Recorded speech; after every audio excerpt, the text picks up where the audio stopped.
বাংলাদেশে এবং খুবই মানবতার জীবনযাপন করছে তারা, যেখানে হলো তারা বাংলাদেশিদের কাছে খাবার চাচ্ছে, কেউ পানি চাচ্ছে।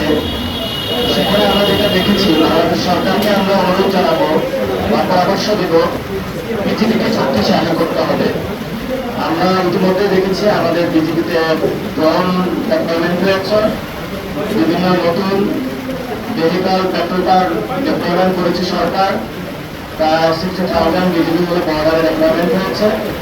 আমরা মনে করি সরকার আরো শক্তিশালী পদক্ষেপ নেবে, কারণ আমাদের পৃথিবীকে যদি আমরা শক্তিশালী না করতে পারি তাহলে খুশি রুখা আমাদের সম্ভব নয়।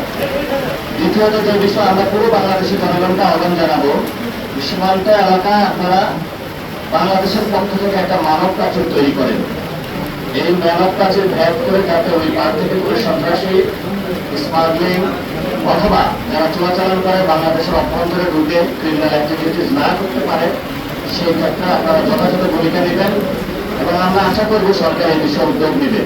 তবে আমি যেটা দেখে এসেছি, সরকারের ভূমিকা সীমান্তে খুবই অপ্রতুল এবং সরকার সীমান্তে নজরদারির ক্ষেত্রে খুবই স্বল্প ভূমিকা পালন করছে এবং এই ক্ষেত্রে 3 জন মন্ত্রী বক্তব্য দিয়েছেন।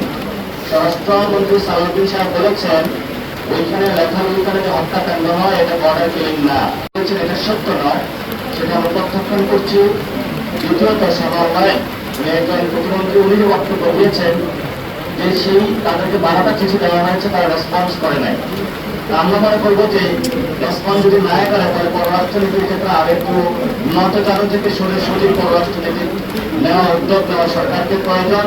ওই একটা চিঠিতে সাথে সাথে শেখ হাসিনাকে একটু ফেরত চাওয়ার প্রয়োজন। লাস্ট দিনে ডক্টর জাহেদ একটি বক্তব্য দিয়েছেন, সেখানে উনি বলেছেন সীমান্তটা ভারতের আভ্যন্তরীণ বিষয়।